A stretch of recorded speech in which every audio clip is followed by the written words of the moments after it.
सभी साथियों को मेरा नमस्कार, सत श्री अकाल, सलाम। मुफ्त शिक्षा के इस प्लेटफॉर्म पे आप सभी का स्वागत है। आज हम आपको पढ़ाएंगे प्लांट क्या होती है। तो साथियों, आज कोई नहीं, हाउ टू राइट प्लांट। ठीक है साथियों, आज हम समझेंगे प्लांट। ये जो प्लांट है ये कोर्ट में इस्तेमाल की जाती है, सिविल प्रोसीजर कोड में। ठीक है जी। इसमें क्या होता है, इसको हम हिंदी में क्या कहते हैं, वाद पत्र।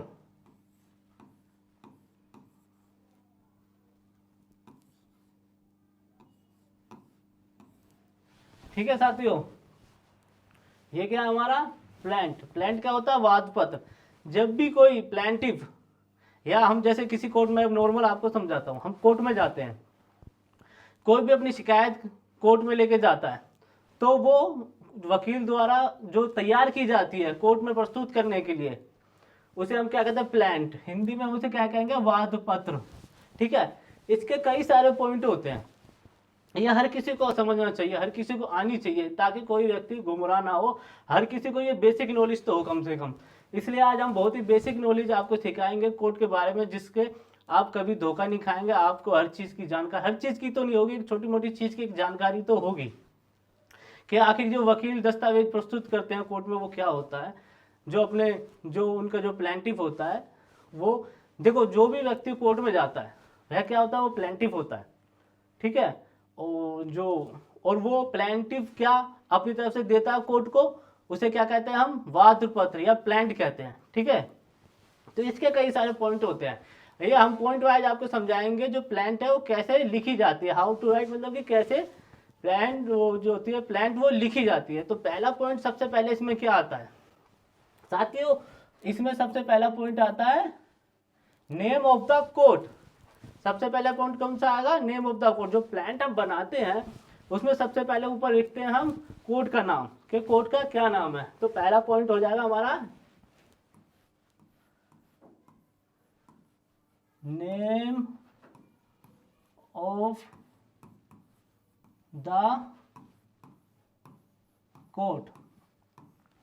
जैसे कोई भी कोर्ट है, जैसे इलाहाबाद का कोर्ट है, दिल्ली का कोर्ट है, या आपके जिस जिस स्टेट में कोर्ट होते हैं, जिस जिस में जो वादी होता है वाद पत्र दाखिल करता है, तो उसमें जब वो अपनी प्लांट बनाता है, प्लांट को देता है वकील द्वारा, वह प्लांट दी जाती है कोर्ट में, तो उसमें सबसे पहले कोर्ट का नाम आता है। जैसे हमारे ये दिल्ली है, दिल्ली में रोहिणी कोर्ट है, तो उसमें आएगा पहले रोहिणी कोर्ट, जो भी उसमें नाम होगा, इस तरह से। ठीक है। दूसरा पॉइंट क्या होता है, दूसरा पॉइंट हमारा आता है name of the party.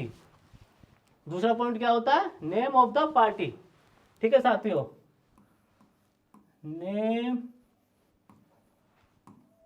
Of the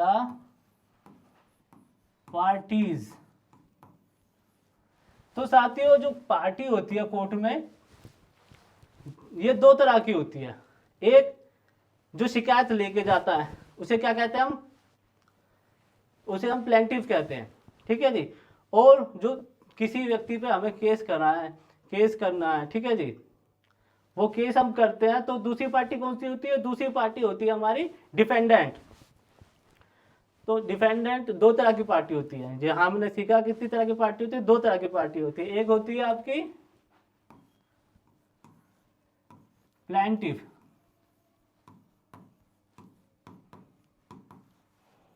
ठीक है साथियों, और दूसरी होती है हमारी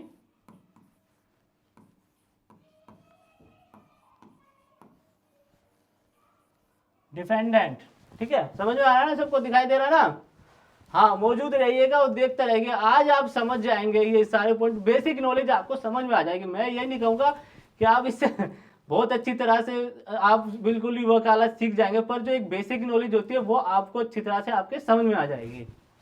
तो दो तरह की पार्टी होती है, ठीक है साथियों। एक होती है आपकी, एक मिनट, ये होती है नंबर 2। एक जो शिकायत लेके जाता है, ठीक है, तो जिसके खिलाफ वो शिकायत लेके जाता है उसे क्या कहते हैं, डिफेंडेंट। ठीक है जी, डिफेंडेंट मतलब बचाव पक्ष। एक होता है वादी, हिंदी में हम इसे प्लेंट को कहेंगे, प्लेंटिफ को कहेंगे वादी, लिख देता हूं मैं, वादी। ठीक है जी। और ये हमारा जो दूसरा पक्ष होता है ये होता है प्रतिवादी।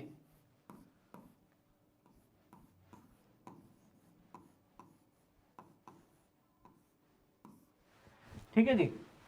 तो हिंदी में हम प्लेंटिफ को कहेंगे वादी और डिफेंडेंट को करते हैं प्रतिवादी, जो अपने बचाव में पक्ष रखता है, जी नहीं मैंने ये नहीं किया, ये ऐसे हुआ था ऐसे हुआ था, जो और ये जो होता है नहीं इसने हमारे साथ ये करा वो करा है, जो केस लेके जाता है, जो फर्स्ट पार्टी होती है उसे हम क्या कहेंगे, प्लेंटिफ। तो प्लांट में दो पार्टी जरूरी होती है। ठीक है जी। जब भी इसमें क्या होता है, दूसरे पॉइंट में आएंगे पार्टीज में क्या आता है, इनमें पार्टीज का नेम आता है, उसकी एड्रेस आता है, डिटेल वगैरह ये सब आती है, पार्टी उसका नाम आएगा, उसके फादर का नाम आएगा। ठीक है जी। नेम ऑफ द पार्टीज का मतलब होता है इसका, जैसे नेम हो गया, ठीक है जी, नेम हो गया, एड्रेस हो गया, इस तरह से इसमें चीजें आती है, दोनों की पार्टियों के नेम और ये सब चीजें इसमें आती है। ठीक है। उसके बाद आते हैं हम तीसरे पॉइंट पे। तो तीसरे पॉइंट पे हमारा क्या होता है, ऑल, तीसरे पॉइंट में हमारा क्या होगा, ऑल फैक्ट्स। भाई केस के क्या क्या फैक्ट्स हैं, क्या क्या रखे हैं, क्या क्या बात है, इसने ये करा है वो करा है जी हमारे साथ। जैसे हम एग्जांपल के तौर पे ले लेते हैं, जैसे कोई सिविल मैटर है, उसमें कोई किसी के प्लॉट पे कब्जा कर लेता तो वो लिखता है कि इसने हमारे ऐसे प्लॉट पे कब्जा करा है, इसका या पहले से बैकग्राउंड ऐसा रहा है, इसने ये क्राइम करा है जी। तो ये सब डिटेल उसमें वो केस के बारे में लिखी जाती है कि इसका इसी तरह का नेचर है, या फिर पहले मैं इसमें रहता था, मेरा ये था, मेरा कब्जा था, मेरा ये घर था, इसने तोड़ दिया। ये सब बातें जो जो हमारे ऑल फैक्ट इसमें डिटेल में, ठीक है, आएंगी आपकी। एक मिनट, ये थोड़ा सही से कर देता है इसे।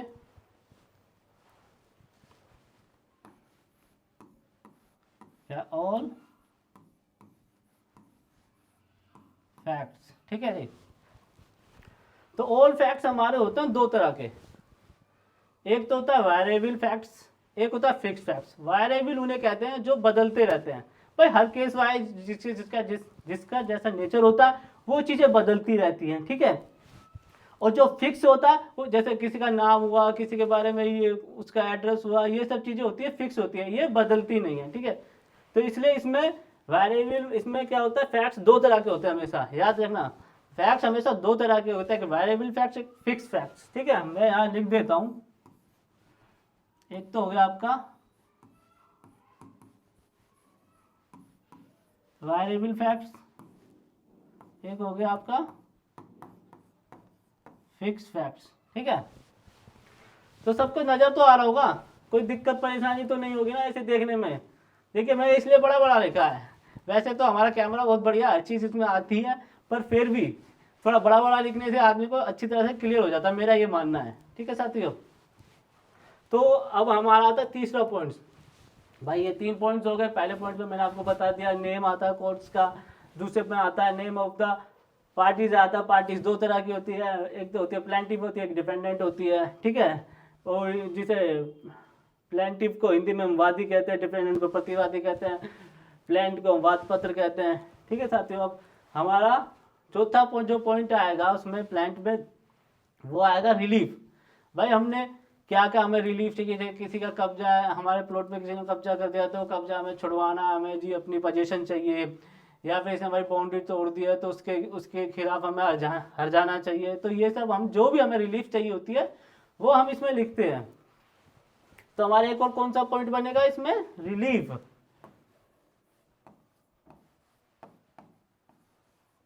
ठीक है साथियों। तो ये हमारा एक और पॉइंट हो गया। नंबर डाल देते हैं, थोड़ा क्लियरिटी रहेगी नंबर से। तो हमारा ये जो हो गया, ये तीसरा पॉइंट हो गया, ये चौथा, सॉरी, रिलीफ। ये ठीक है जी।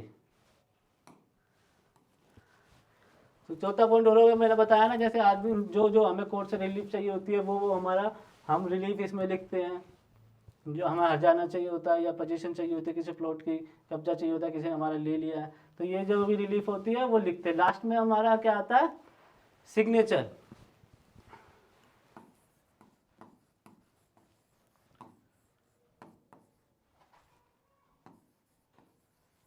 लास्ट में हमारा क्या आएगा, सिग्नेचर। ठीक है जी, दिख रहा है ना सबको? एक मिनट,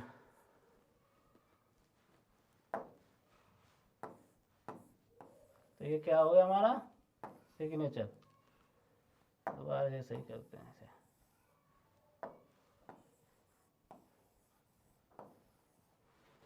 सही से होना चाहिए, अच्छा होता तो जब भी लोगों के समझ में भी आता है और आसानी से समझ में भी आता है। लास्ट में क्या, यहाँ जैसे हमने ये पूरी प्लांट बना दी है, इसमें हमारा लास्ट में क्या आता है, सिग्नेचर आता है। जैसे सिग्नेचर किसका आएगा, प्लांटिव का। यहाँ किसका सिग्नेचर आएगा लास्ट में, जो प्लांटिव होता है वो सिग्नेचर करता है। साथ ही मुझे बड़ा बड़ा लिखने की आदत है, इसलिए मैंने ये इतना बड़ा बड़ा लिख दिया है। तो ये किसके सिग्नेचर आएंगे यहाँ पे, प्लांटिव के सिग्नेचर, प्लांटिव के सिग्नेचर आएंगे। ठीक है, यहाँ पे क्योंकि वो इसमें क्या होता है, वेरिफिकेशन सिग्नेचर लास्ट में होता है, उसने वेरीफाई कर दिया है हाँ ये प्लांट जो है बिल्कुल ओके है। ठीक है, और उस लास्ट में अपने साइन मारता है, यहाँ पे जो भी उसका नाम होता है सो एंड सो, वो सिग्नेचर कर देता है। तो इस तरह के जो पॉइंट होते हैं प्लांट में, जिसके आधार पे प्लांट तैयार की जाती है। ठीक है साथियों, तो ये मैं सोच चाहता हूँ आपको अच्छी तरह समझ में आ गया होगा। आप सभी का शुक्रिया, थैंक यू।